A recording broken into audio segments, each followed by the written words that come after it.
mode. Welcome, everyone. Thank you for joining us today. My name is Allison, and I'm the Community Manager at Ning. I'm here with Juana from the Ning Advocacy Team and Richard Millington, the founder of FeverBee, an online community consultancy, and your presenter this hour on the topic of content and community. Community managers, we wear many hats, and one of our roles is as a journalist. We should always be prepared to tell the story of our community, share its history, and curate its best discussions. Additionally, as you may have noticed, content marketing is getting more attention than ever. So we hope you're here to learn a bit about how the practice of content curation and how to write those stories that mean the most to your community will ultimately have a positive impact on your community, even impacting SEO and keeping everyone happy and interested and engaged in the discussions going on there. So this is our sixth in a series of community management talks with Richard Millington, who has already shared strategies for generating activity, managing growth, facilitating member engagement, converting newcomers into active members, and the science behind it all. All those recorded presentations are available on the Ning blog. The easiest way to get there would be by typing blog.ning.com into your browser bar. And we'll be uploading the recording of today's presentation as well. So if you miss a part of it or just want to revisit it at a later date, we've got you covered. As questions arise throughout this webinar, please submit them using the questions feature. Submit as many as you like, and we'll take some time at the end to respond to as many as we can.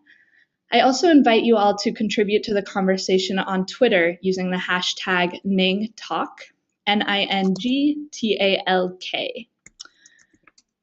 So for those of you who aren't too familiar with Richard, he's spent the last 10 years mastering a range of social sciences, refining key community management skills, and learning how to use and apply data. He's collaborated with over 100 different organizations and amassed a collection of case studies to tackle every situation. His latest book, Buzzing Communities: How to Build Bigger, Better, and More Active Online Communities, takes the same hard look at the data and the social science behind online community management. It's a really thoughtful read and well worth your time.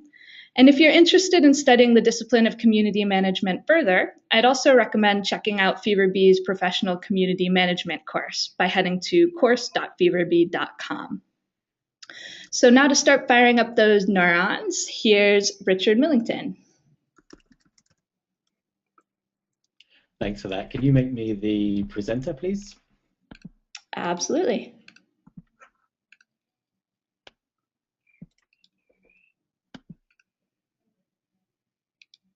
Okay, you should now be able to see my screen.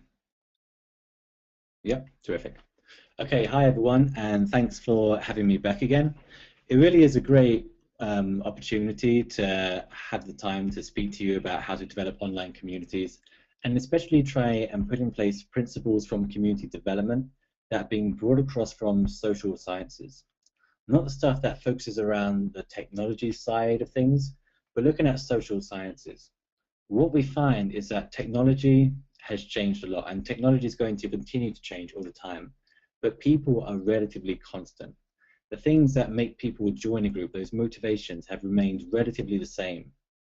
The things that make people participate in groups, the things that make people feel a strong sense of community with other people, have remained relatively the same. And what we try to do during these webinars is try and teach you some of those principles so you can apply them to your own Ning community.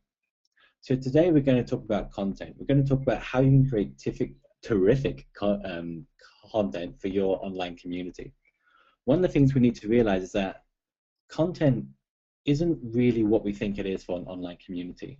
Most organizations approach content in the wrong sort of way. So what probably happens in your organization, if you're working on behalf of an organization or if you're working solo, is that when you're trying to get content, you're always trying to get the latest news, the latest information about whatever your topic is. And that's a really difficult thing to do. In one of my first online communities, I was working in the video gaming sector. And this was around 10 or 11 years ago. And one of the things I had to do was always try and have latest news on that community every day. So what I used to do was look at the video gaming news sites that were around, find out what they were writing about, and then bring that content into our community. The problem with this is that it never really got a big response. First, people are relatively set in their ways. Once you read your news from one location, it takes a lot to make you change to another location. And second, by the very nature of what we were doing, we would never get that news first. And third, we were competing with the very news sites that we wanted to promote our communities. So what happened, there was an event that took place in one of the video gaming centers of the organization I was working for. Some of our top players were involved, and I wrote about that event. I wrote about the tournament that took place. I wrote about who came first. I did an interview with the winner. And then I switched off for the night. Now, usually the response to the content typically got maybe one comment or two comments. By the next morning, there were at least 24 comments in that online community. And that's when I realized, and one of the principles that we've used for every community since then, is that the best content for an online community is content about the community. If you take nothing else away from this webinar, then remember this.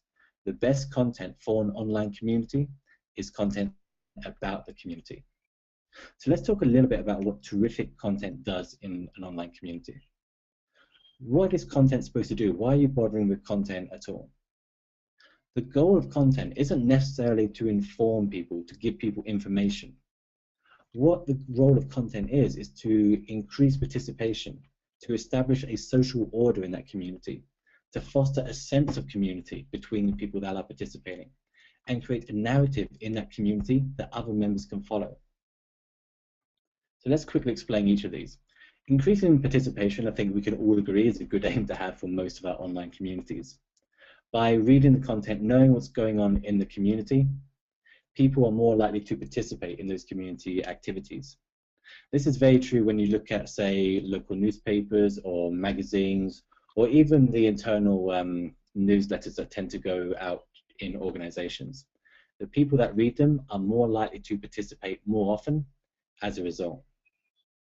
Content is also terrific because it establishes a social order.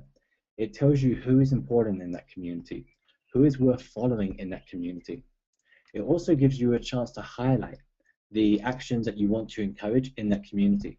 You get to decide, to a certain extent, who are the A-list players in your community, who are the B-list. And when you establish a social order, as cynical as this might sound, it encourages everyone to participate more, to maintain their standing within that community, and to increase their standing, to advance to the next level, to have more news and content that's about them. Content is also terrific because it fosters a very strong sense of community. If you were on our social sciences webinar a while ago, you will remember that there are certain key elements to building a successful online community. Things like having a documented shared history are incredibly important. But it's also really important that members get to know other people in that community, that they see these people as their peers. And they can't do that unless they have some way of comparing themselves to the other people in that community. And content can help achieve that. And finally, content helps create a narrative for members to follow. What tends to happen in especially large online communities, that people can't follow what's going on. They don't know what the key discussions were, the key resources were, or the key events were.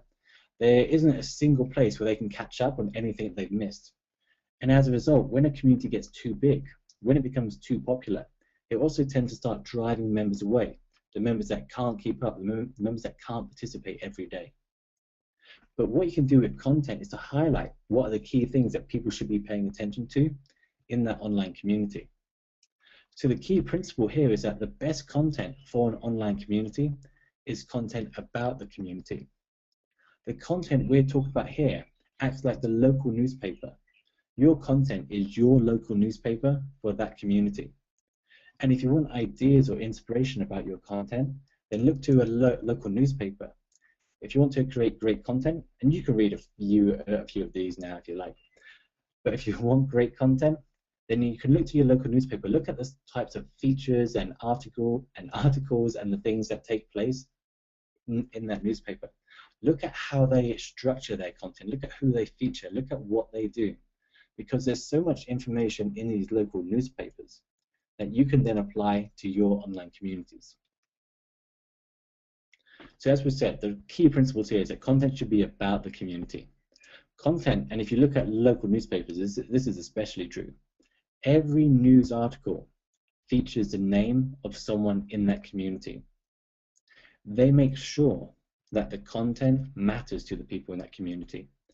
If you're not sure if your content matters to someone in your community, if you have an idea for a piece of content, then ask someone in that community. If there's an issue you want to write about, then get quotes from someone in the community, how they feel about it as well. Act more like local journalists here. And also, when you feature the names of people in the community in daily news posts, what you'll find is that people come back to visit your community every day to see if A, they've been mentioned, or B, if their friends have been mentioned. This helps build a very strong peer group. People want to know what other people like themselves are doing. They want to compare themselves against other people just like them. It's also important to have a regular, consistent tone of voice. You don't want to be sarcastic 1 minute and you don't want to be incredibly serious the next. Find a tone of voice that you're comfortable with. Find a tone of voice that reflects how your members tend to interact with each other. And this matters generally more in terms of demographics than anything else, but it shouldn't be that difficult to find a tone of voice that works for your community. Your content should also appear at a regular frequency. So what I mean by that is that if you have content every day, then it should appear every day. You shouldn't have 3 articles one day, then no articles the next. And also with regular frequency, it means that you can plan all of this content out. And we'll come to that a bit later on. And finally, your content should not compete with news sites in your field. The major news sites that everyone reads are your potential allies here. They're the people that you want to promote your community. You want to be giving them news stories about what's taking place in the community. Your content is about your community, so it should be entirely unique. It should be the only place in the world where people can get that type of content.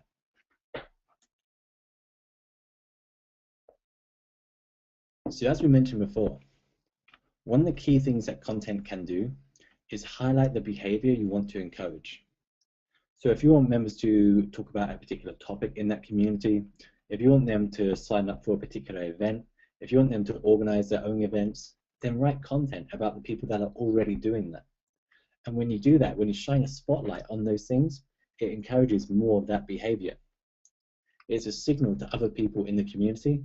This is what is the desired behavior in that community. So what you might want to do is have some sort of recognition criteria here, so you know what sort of behavior you're going to highlight. Is it going to be members that write excellent contributions, so single great contributions on a topic? Is it going to be members that write a large quantity of contributions? Is it going to be the members that simply spend the most time on the site? Or is it going to be something else? Is it going to be, say, members that show a particular level of expertise, or the members that have recently joined? It's actually a good idea to spend some content, or some ink, as some people might say, on the newcomers that have recently joined the community. Because when you do this, the newcomers are far more motivated to join and participate, and they get to feel that this is a community for them very early on. Any criteria that you use will be somewhat subjective, but it's a good idea to know what type of criteria you're looking for. What types of behavior are you looking to encourage in your community? So when we're talking about content, there are a variety of different types of content that you can do here. Most of these will be familiar to us from various magazines, radio shows, newspapers, even television shows. But what you can do is apply these to your particular community. So the common types of content that we've seen work well are first announcements. These are the really big things that are happening in the community. These should be announcements that are unique and specific to that community. So if you're making a minor platform change, you don't need a big announcement for that. But if you're having a major VIP in your sector visit the community or sign up for the community or have a live guest chat, then that might be worth an announcement. We also find that news makes up the bulk of the content that you write. We typically recommend to clients that they write at least one news post every day. And this shouldn't be that difficult. This is just looking at what's happening in the community and writing about it. This is never more than 150 to 250 words. It shouldn't take more than 20 minutes to do. So news can be the latest events that happen in your community or in your community sector, asking a couple of members how it went and then posting that. It can be writing about the people that have recently joined the community. It can be writing about what is the latest and most popular discussion that's taking place and how is that discussion evolving, or perhaps the significance of that discussion within the broader background of the community. You might be highlighting a particular positive contribution on behalf of a member, or it might even be news about members themselves. So there's no reason why in most communities you can't congratulate members if they're getting married, got a new job, just had a child. There's no reason why you can't mention this, because if you mention this, it both encourages more members to let you know when that's taking place, but it also helps bring together a much stronger sense of community. Members feel like they get to know each other beyond just their interest in the topic. They get to know who the other people in the community really are. And it can also be updates on anything that is relevant that is taking place in the community right now. Other types of content that we see very often are feature article style content. So by feature articles, we talk about things like interviews. So you can interview the top people in your sector, or you can interview the top people in your community. You can do regular member profiles. You can have a member of the week. There's so many different types of things that you can do here, but it's usually a good idea to have regular interviews. Everyone wants to be featured in that interview. You can have an analysis of an issue that affects your particular community. You can write stories or articles about members in the community, their own journeys, their own experiences. You can have surveys in that community. You can ask members what they think about an issue and then publish the results of that. Members are typically very keen to find out what other people like themselves think, because then they tend to realign their own thinking with what everyone else thinks. And finally, any previews or reviews of products, things that are coming up, or even something off topic. If people want to review the latest Star Wars film for other members in the community, then perhaps you can have a place for that. Now, that's not going to be the case for every community, but there's nothing bad about off-topic discussions as long as you don't overwhelm everything else that happens in that community. By allowing off-topic discussions, as we said, you get to allow real relationships to form and develop between people in that community. And finally, you can have opinions and guest columns as well.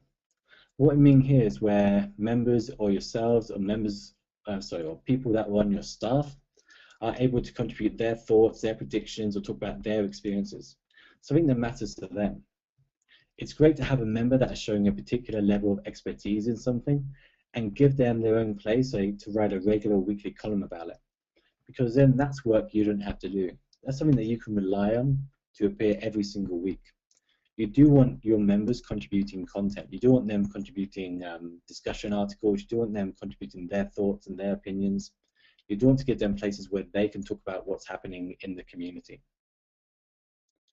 You can also have a variety of other things here. So you can have classifieds where members can share jobs that they've heard about, where they can buy and sell different products and services. Again, this won't apply to every community, but there should be communities that are out there that this makes sense for. You can also talk about relevant promotions or advertisements. I was at a meetup about a year and a half ago, and we were talking about what to do with people that wanted to promote their own products, their own services or things they were doing within that community. And one lady talked about a terrific idea that worked for her community.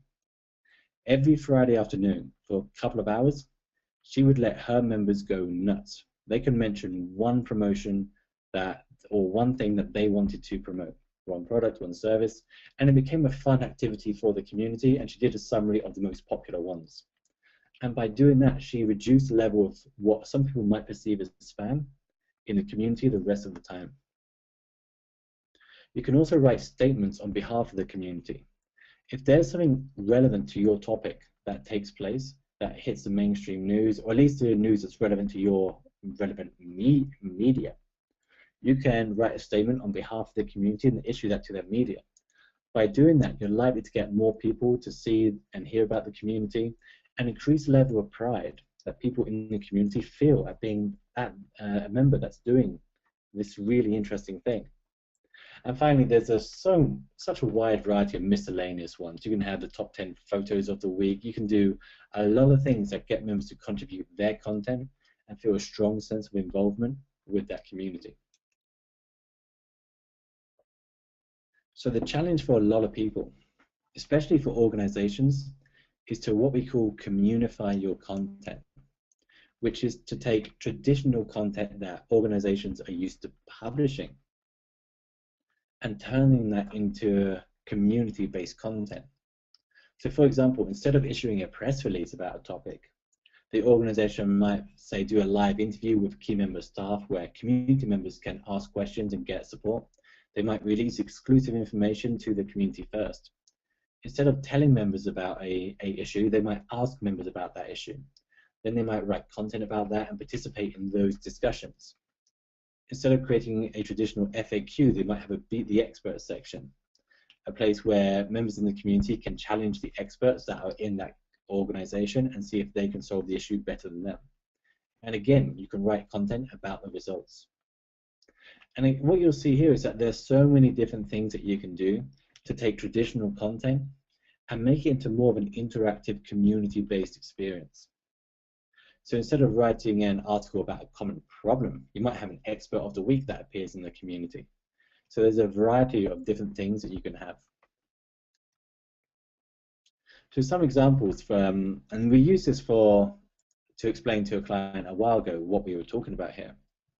So what this community does, so this is Autodesk, so I'm sure some of you are familiar with this community. What they do a terrific job doing is that they find the experts within their sector and they give them their own place, their own regular column, where they can share their ideas, where they can interact with other members. Things like this tend to work extremely well. There's no reason why you can't get members as engaged as possible and provide a wide variety of different content where people can participate. It's a great idea for people to share their most popular tips, to get other members more engaged, and to feel like that they have a sense of ownership over what happens in that online community. Again, there's a lot of different things that you can do here.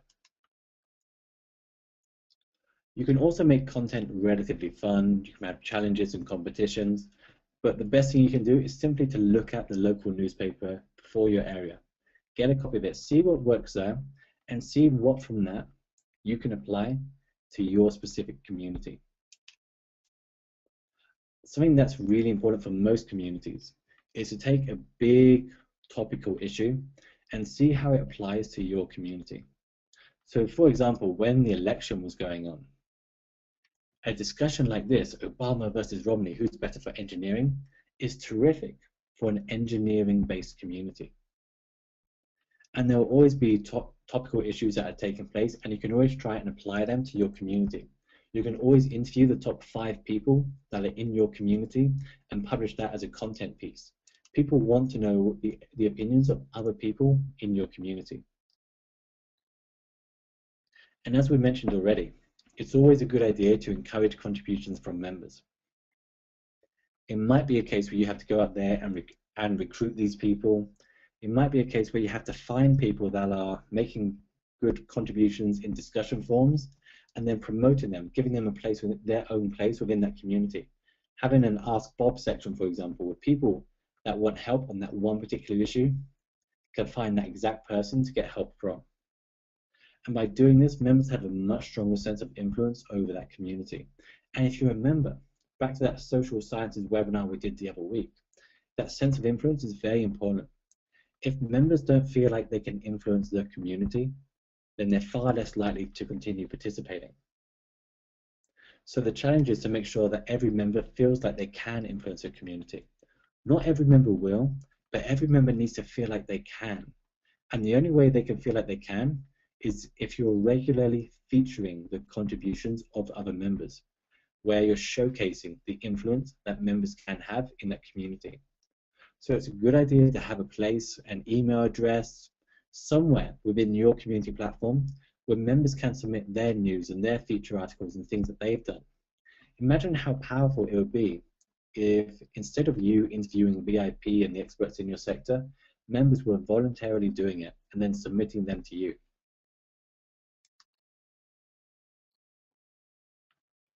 So now you know the types of content that we're talking about. We want to also explain how a content calendar works. There's no point doing content in a random, haphazard manner. It doesn't allow you to plan what's going on, and it doesn't let you implement a strategy at all here. So we want to help you develop and stick to a content calendar. It's one thing to develop one, it's a little more tricky to stick to it. So one of the key principles here is that you repeat the same categories of content every week. And again, you'll see almost every other media platform doing this. So what we mean is, in the example here, every Monday you might have, say, a news post, and then an opinion feature as well. Maybe that's an interview, maybe that's an analysis on a topical issue, maybe that's a preview of the week ahead. But it's something that members can count on every week. What you're doing here is that you're training members what to expect. Members, contrary to what a lot of people think, don't like the unexpected. They want to know roughly what type of content is going to appear on the community in which day. So then on Tuesday, you might have a guest column on behalf of a community member, and perhaps this is something that you rotate, perhaps it's an expert of the week, perhaps it's just reaching out to a member and finding a unique topic every week. Then on Wednesday, you might be promoting a live chat discussion that's coming up, and you'll also do a summary of that discussion that takes place. Then Thursday, it could be your feature interview of the week. Then Friday, it's a job or the event of the week, and so on and so on. It doesn't particularly matter what categories you use, but it does matter that you have a clear plan that you're going with. It does matter that you are testing different things and you're finding out what categories are most popular, and then you're optimizing your activities as much as you possibly can here. One more thing I'd like to point out here that works particularly well is having a summary of the week. Say 3 or 4 bullet points of things that members missed if they've been away that whole week. Something simple where members can quickly catch up on what they missed. So what we also have are a lot of online communities that have really showcased great ideas of, or great content in action. So Mumsnet is an example we use very often. But what you see with Mumsnet is that they repeat the same categories of content all the time on a regular basis. And I think that they rotate it about once a month. So if you look at the top left here, they have a web chat with a VIP in the sector. In the bottom left, they have a campaign of the week.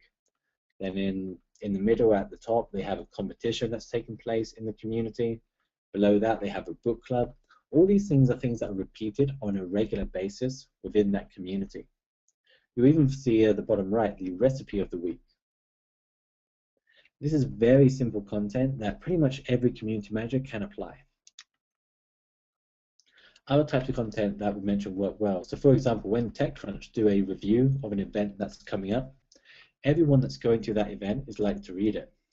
Now, it doesn't particularly matter if that's an event you're organizing or not, just as long as it's an event relevant to your sector. And you can even use this as a recruitment tool to recruit the people that are going to be attending that event. What Luxology do is that they interview the top people in their community. They have a regular feature where they interview members and find out interesting things about what they're doing. They try and get deep answers about what the members' background is, what their biggest achievements are, what advice they have, and their opinions on the topical issues that are taking place in that sector. Mixcloud do the same thing. They don't push it as much as perhaps they should, but again, they interview the top people in their community. The Economist, and The Economist is a website that some of you might like to visit. The Economist do a review of the week ahead where they talk about what members can expect that week. But what they also do, and we haven't featured here, is that they have a regular poll that takes place. And this poll is terrific. What this poll does is that it provides content for the whole week. So first they have two members that are nominated to present opposite sides of a point of view. And then other members can respond, other people can participate, but it's done in a very structured way. And by doing that, it's something that the whole community can participate in and can vote in, and then there's a summary at the end of the week. It's a very community-based piece of content. Mashable is another good example. Mashable will feature the top 6 comments of the week. They don't feature the people that made the most comments, but they go for quality over quantity. They feature the top 6 comments of the week, so everyone feels like they can have a sense of influence over that community. So this lesson is going to be relatively short. But what you can do is easily apply this into a content calendar. And in fact, one of the things that we can do right now is that if you download half the book, which you can get for free, half our book Buzzing Communities at www.feverbee.com/ning.html, you can download half the book for free there. And if you do that today, we'll send you a content calendar that we use for our own clients. So what this is something that you can just drag and drop the types of content where you want them.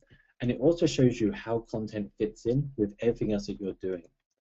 One of the things that you have to remember with content is that it should be integrated with the other things that are going on in your community. So if you have a very popular discussion that's taking place, then you might want to write content about that. Then you might also want to have a live event or a live discussion about that and create more content about that topic.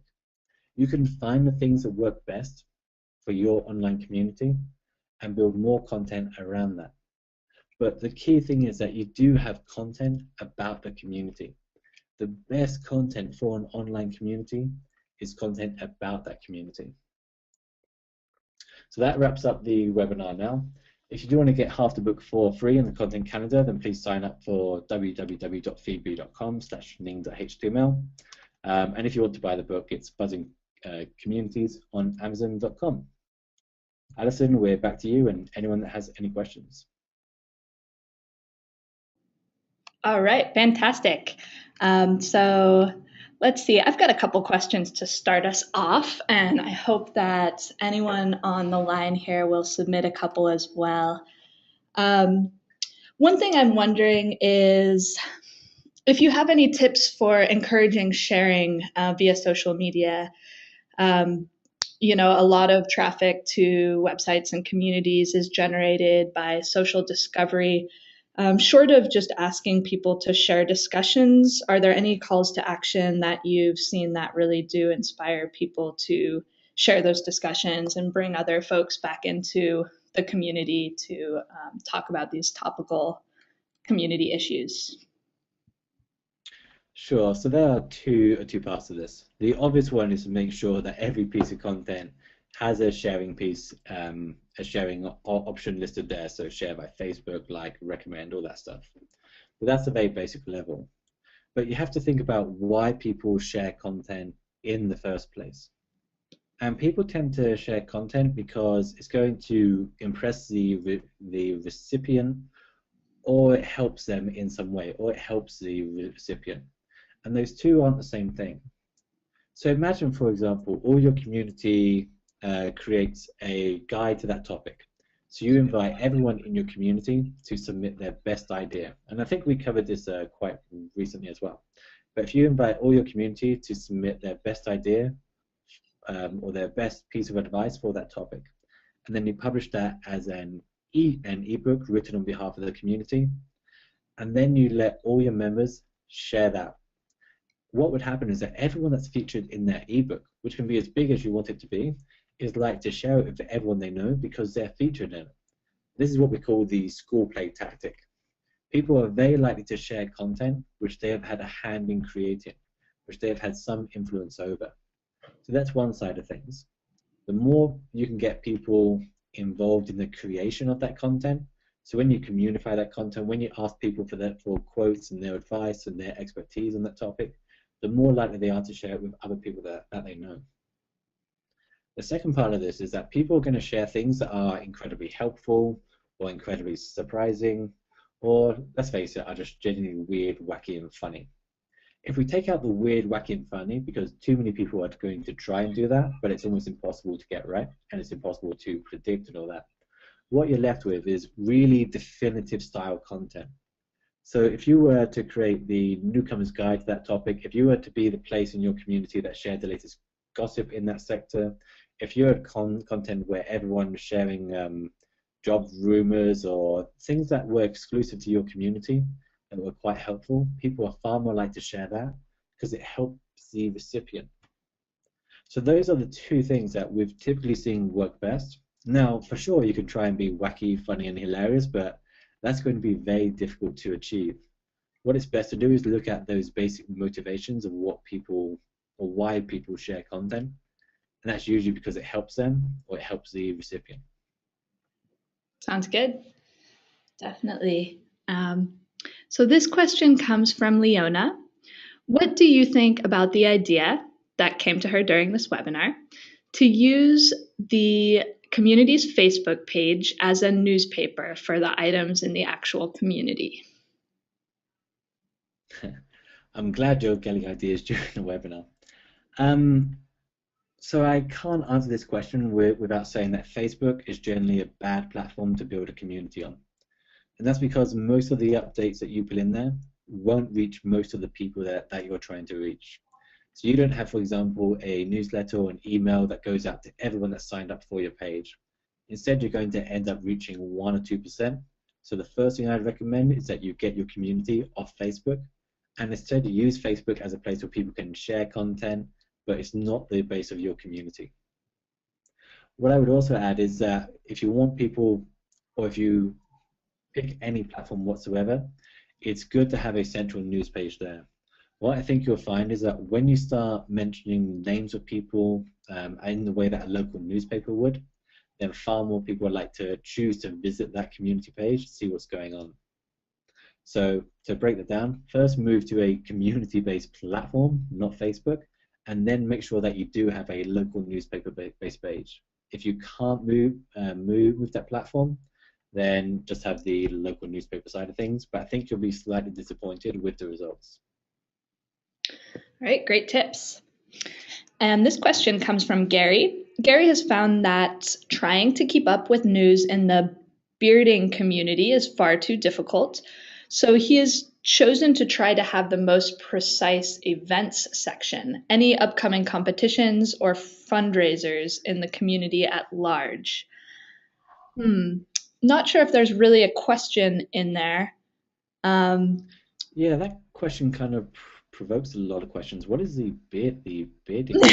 Number one. I would love to know that. Sorry, can you read that question again? So let's see. So it's been tough for Gary to keep up with news in the bearding community. So he's tried to, I guess, just kind of focus in on the events section and keep up with any events and competitions and fundraisers in the community at large, rather than taking a big picture. Maybe he's just zoning in on the events section. Mm-hmm. Well, events can work, but I mean, it shouldn't be a case where you can't keep up with the news. You just have to prioritize which news is most relevant to your members. And it's also a case where you have to get other people that can help you write that news, because once a community reaches a certain scale, you can't continue growing and managing that community by yourself. So there needs to be more to it than that. You need to have help. But make sure that you do have regular news about your members. You don't have to cover every topic. You just have to pick the ones that you think are most interesting. I mean, this is what editors of newspapers do. They only have so many pages to use, so they cut out the stories that we don't think are going to be very interesting to their target audience. All right. Let's see. So wait, can he send through a link to that community as well? Yeah, that's a great idea. If you wouldn't mind, Gary, we can share that. And Mika asks if you have any good examples of news pages on community sites. So we went through a couple today. Mumsnet tend to do a good job. And there are some blogs that tend to do this really well without actually knowing that they're doing it. So if you look at what TechCrunch do, for example, TechCrunch always feature the names of people in community news posts, because their community, well, their news is about the people in that startup space. Other than that, I'll have to get a load after this webinar, and then we can send them through to everyone. Perfect. Yeah, I'll just add those to the follow-up email. Gary came back. The web address is beardedgents.com. We'll have to check that out after this. Yeah, it's a pretty great site. Yep, I have checked that out before. Very active, it's true. All right, let's see here. Giselle wants to know if you have any recommendations for a content calendar for communities that are largely based off of visuals, such as Pinterest. No, I mean, Pinterest is kind of a different one. I mean, Pinterest seems to be a place where you build an audience rather than build a community. So Pinterest is where people respond to stuff that you've created rather than interacting with the other people on that page. And that's the difference between a community and an audience. But what I would look to do is how you can create a place that's about those members. So do you need a blog to go with it? Is there a place where you can write some sort of written content there? But it's kind of more difficult to do this if you just have pictures that are available to you. I wish I could help more on that. Yep, fair enough. I have seen some people use like Google Docs, and they can just drag and drop pictures in there.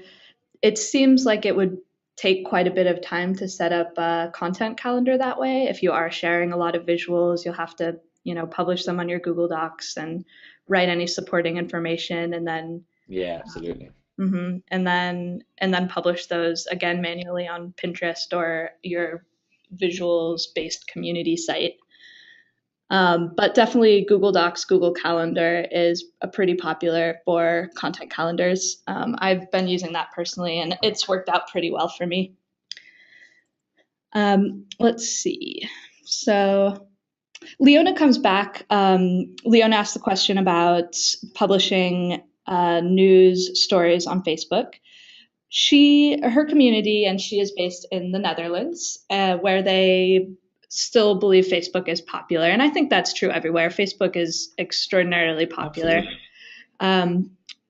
And she's wondering if and what you can say about the developments here in Europe. So maybe that's the development of branded and community sites in Europe specifically.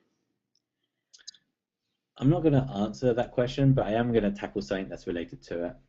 First, Facebook is by far the most popular online platform the world has ever seen, I think. And it's going to be incredibly popular for the foreseeable future, I believe. But that doesn't mean that it's a good platform for building a community. What tends to happen with Facebook is that you're reaching such a tiny percentage of your target audience that it's great for building an audience, but it's very bad for building a community. There's a big difference between a social network and the community. And there's a great book called Design to Thrive, which you can read more about this on. But basically, a social network is orientated around the individual. What do you need to see? Who are your friends and stuff like that? Whereas a community is orientated more around that topic, where the goal of that community is to foster strong relationships between people that are in that community, to have some sort of common goals and common purpose. So people generally on Facebook don't want to spend that much time interacting with anyone else other than their real life friends. And if you look at any Facebook fan pages, there aren't that many fan pages out there that have a thriving community. There are pages that are incredibly active, but these people are just responding to the person that posted a comment. They're not really interacting with each other. So even though Facebook is the most popular platform of all time, that doesn't make it a good platform for building a community. It lacks a lot of the core features that you need to build a community. And it's not set up to do what we genuinely need it to do. And I know a lot of people will disagree, and we can have a further conversation about this a bit later on. Otherwise, it's something we can be discussing it for years. But I think for now, it makes far more sense to use a community platform. And so for Kyle, who publishes to Facebook, where they have about 75,000 fans, and has managed to bring about 400 into their Ning community. Do you have any recommendations as for getting users to make the switch? Sure. So first, I would say that most people probably aren't going to make that switch because the investment that it takes to like a page is very different from the investment it takes to become a regular community member. And because of that, a lot of people will like a page, but they don't have that depth of interest to join a community and participate in that. Now that doesn't mean that you're not doing the right thing. I think you are. It means that everyone has different levels of interest in that topic, and what you're doing now is catering to all of them. What we found typically works best is beginning by making that community a little bit exclusive in some way, letting people apply for that community or trying to target a specific group of people within that topic to begin with. So what niche or niche, as some people in the USA would say, exists that you can build that initial community around to get those discussions going. And also post the discussions, a link to the discussions that are taking place in the community platform on that Facebook page. So people can just click on that and they're reminded of that community, and you should find more and more people are going across. But again, that's not going to be everyone. It's going to be a rather smaller percentage of that 75,000 that you're trying to reach. Mm-hmm. And back to interviews. Kyle wants to know what an organized way of finding people to do a live interview with.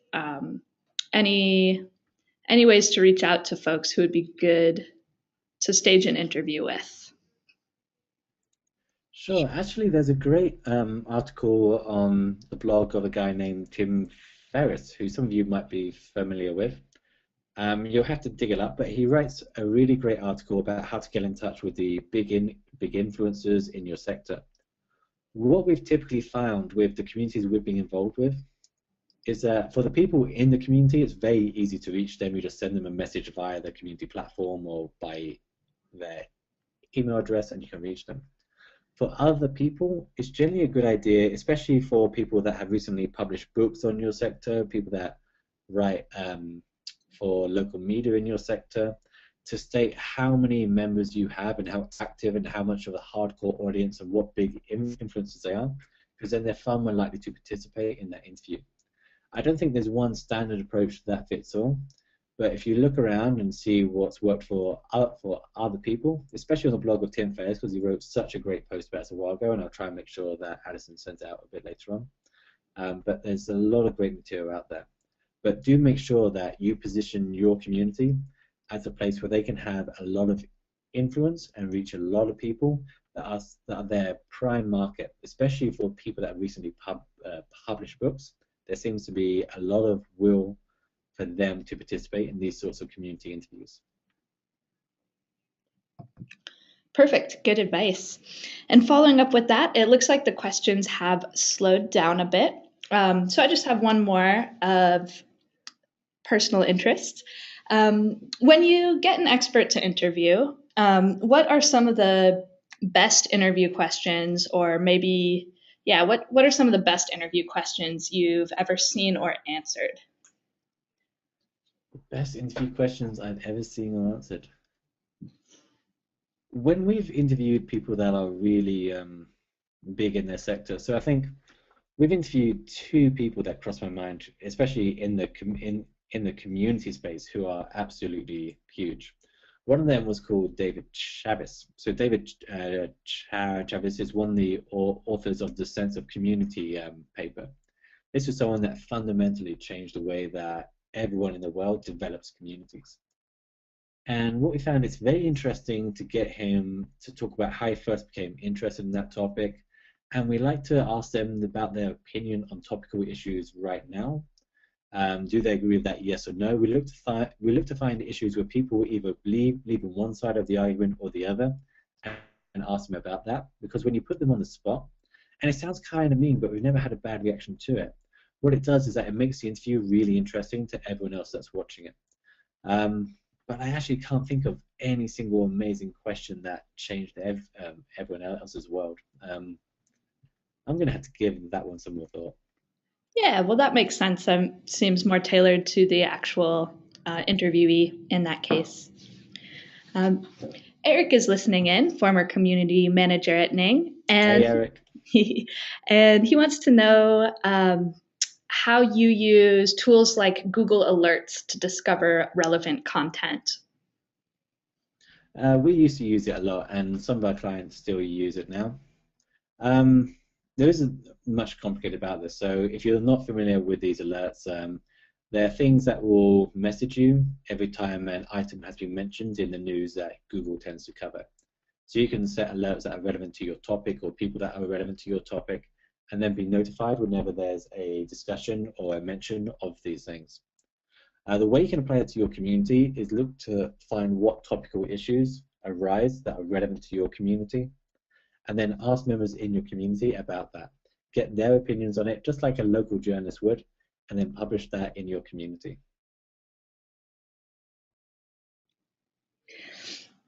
Yeah, I think I'll have to set up a few more of those. It's good to know the tricks or to look in Google for ways to dequalify certain words. For example, when I set up an alert for Ning, I get tons of irrelevant content. So being patient and filtering out those that aren't relevant will really help the quality of your results and make sure you're actually inclined to pay attention to them, because it can be very, very helpful. And I'm seeing one final question from Anka. Anka would like to write content about offline events, but the community is still small, just about 200 members. So wondering what to do there, if it's still pertinent to write about those offline events, and if that will contribute to the growth of the community. Well, obviously, you can only do that if there are offline events to write about. So if there are, then of course you can write about them, the summaries of them. If it's like a community of practice for people that do the same thing or people that are in the same profession, then it's relatively simple to write something about what comes up and what was discussed, what was agreed, what do members in the community think about it. But for a community of that size, it's even better because it's going to be very exclusive, very unique. So I would focus possibly on having a regular newsletter that interviewed one key people in the community, one key person in the community. I would look to write about one development in that sector each week that's interesting and get the opinions of community members of that. And then I would look to see if it's possible to facilitate any offline meetings between that audience. Obviously, we need to know more about that target audience before we can give any better advice. But I would look to be doing something like that. I mean, it doesn't matter how big your community is to start writing content about it. It can be 10 people, it can be 50 people, it can be 1,000 people. But it should be possible to write good content about the people in that community. All right, and I think I've said this a half dozen times already, but this will be our final question. Any tips for integrating with Twitter? This strikes me as more of a technical question, I think, so it might be better to speak to someone from Ning about it. What we typically do is make sure that once a day we take a discussion, a popular discussion that's taking place in the community, and then post a link to that on Twitter, and then asking people what they think. So then they're reminded of the community and they're motivated to click on that link and answer that question. But if you're looking at it from a technology standpoint, then it's best to talk to you, actually. Yeah, sure. I can give some tips for that. With a Ning network, you can connect your Twitter account and you can share content items individually. You'll see the share buttons at the top. Or one of the tools I like to use if you're interested in automating some of that content sharing is ifttt.com.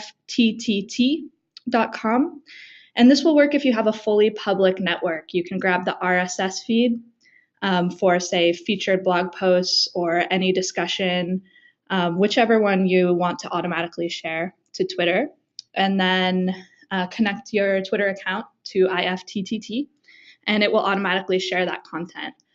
Tools like Hootsuite also do this. ifttt is free. Some versions of Hootsuite, I think, are paid. But Kathy, if you want to chat more about that privately or about how that affects your community, I'll be happy to follow up with you later today. All right, so I think that brings us to a close. It's been a great discussion. Thank you so much, Richard, for taking the time to chat with us about content and community. And thank you to everyone who has attended today. I'll follow up with a link to the recording as well as that Tim Ferriss article and hopefully some good examples of news pages. So you can look forward to that.